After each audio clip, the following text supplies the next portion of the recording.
Hi there. You know, there's loads of YouTube instruction things about capacitors.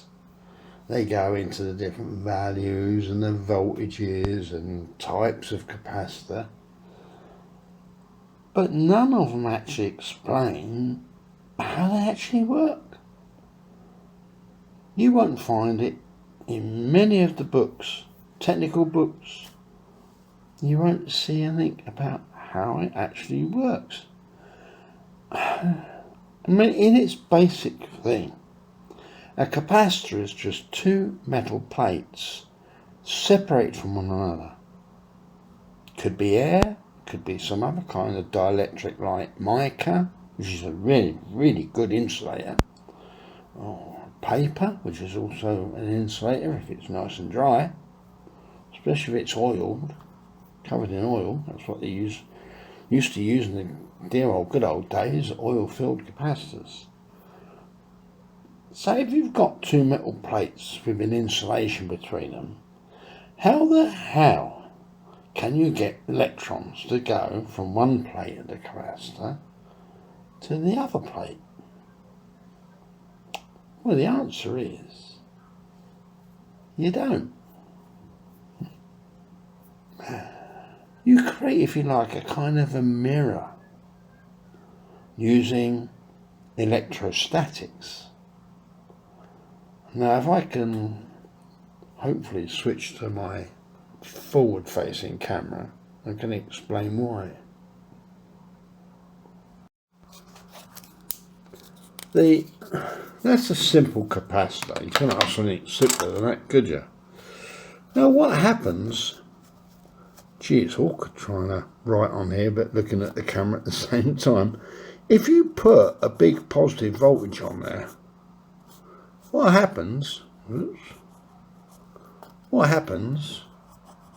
All the electrons in the metal plate are attracted through the material to this side of the metal plate, because the electrons are negative, as you probably know, and they're attracted to positive things.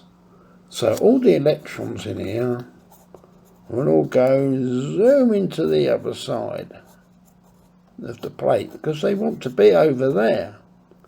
But of course, in so doing, they make this side of the metal plate slightly positive, because all the negative charges have gone over there and it's left a load of molecules without electrons or short of them, so it becomes positively charged on that side. Now, the electrons in this plate see that positive charge and go, well, we'll have some of that, so they all move over to that side of the plate to get as close as they can to here, and in so doing they make this side of the capacitor, or plate should I say, positive. So by putting a positive on the input, the electrostatic attraction of that side going plus, electrons going over there to try and get to it, make that side plus, makes it look as though the current or the electrons have actually flowed through the space, which they haven't. It's just purely electrostatic attraction. Now, of course, if AC, when you've got AC going through, this input is changing from positive to negative, and of course it has a reverse effect. When this goes negative, all the electrons in there go, ugh, and they try and get over here, because like charges repel. It's like magnets. North and south attract, but two norths repel, two souths repel. It's got to be opposites for them to attract. And if that goes negative, all the electrons come over to here, and that makes all the electrons in here go, ugh, it's negative there, and they all move over to here, so that becomes a negative.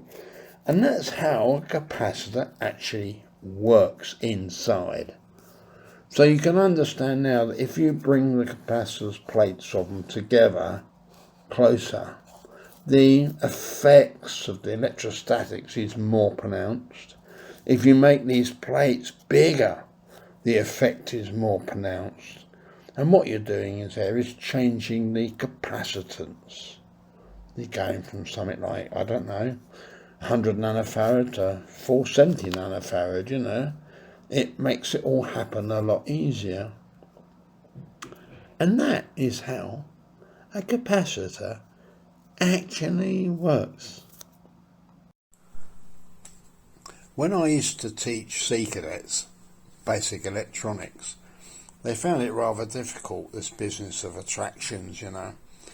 So one analogy I used to use was like, suppose you've got a shop window in the high street and all of a sudden you fill it with wonderful, gorgeous girls. Then all the men in the high street are going to go zipping across to get a really good look at these girls, but the glass separates them. They can't actually get to the girls because the glass is, if you like, an insulator. But if you suddenly took the girls out and filled it with men, then all the fellas would go, and they'd all run across away from the shop window. And that's what the electrons are doing inside the metal plates when they see positive and negative charges appear. They're negatives, they're looking for a positive. If there's a negative there, they'll go far away from it.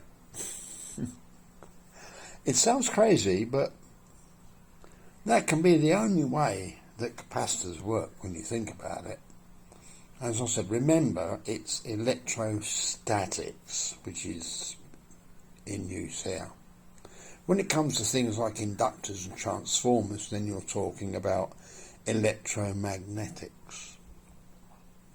And I used to keep this theme going throughout the electronic courses I did. So when we did transmitters, yes, we actually did transmitters and the coupling to antennas, I used to say to them, it's quite easy now to understand the fact that an electromagnetic wave consists of two components. It consists of an electrostatic part and also a magnetic part. So you can easily see that the capacitance in the output circuit of the transmitter is contributing the electrostatics, whereas the inductor, which is part of the tuned circuit, is doing all the electromagnetics. It might not be quite correct, I don't know, but at least it made it easier for the C cadets to understand what was going on the output stage of a transmitter. Thanks for listening. Bye.